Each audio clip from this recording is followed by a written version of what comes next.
அன்பு உறவுகளுக்கு வணக்கம். ஒரு மலைப்பகுதியில் ஒரு துறவி தன்னுடைய பேகை சுமந்து கொண்டு நடந்து போய்கிட்டே இருந்தாராம். ஏற ஏற அவருக்கு ஒரே மூச்சு வாங்க ஆரம்பிக்கிறது. என்னடா இது கஷ்டமாக இருக்குது அப்படின்ட்டு தன்னுடைய சுமையை சுமந்து கொண்டே அவர் கொஞ்சம் முணுமுணுத்துக்கிட்டே மலையில் ஏறினாராம்.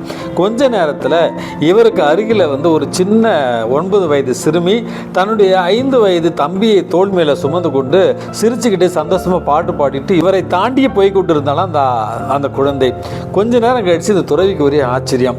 ஒரு இடத்துல 2 பேரும் நின்று கொஞ்சம் ரெஸ்ட் எடுத்த நேரத்தில் அந்த துறவி கேட்டாராம், ஏமா இந்த மலையில் என் பேகை தூக்கிட்டு ஏறுறது எனக்கு இவ்வளோ கஷ்டமாக இருக்குது, உன் வயது உன்னுடைய தம்பி அழகாக தோல் மேலே சுமந்து கொண்டு இவ்வளோ எளிதாக போறியே, என்ன ரகசியம், என்ன சீக்கிரட்டு அப்படின்னு கேட்டாராம். அப்பொழுது அந்த சிறுமி சொன்னாலாம், ஐயா நீங்கள் சுமப்போது உங்களுடைய சுமையை, நான் சுமப்போது என் தம்பியை, எனக்கு ரொம்ப சந்தோஷமாக இருக்குது அப்படின்னு சொன்னாராம்.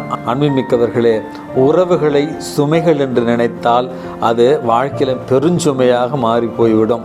ஆகவே உறவுக்கு கை கொடுப்போம். இந்த நாள் உங்களுக்கு இனிய நாளாகட்டும். வணக்கம்.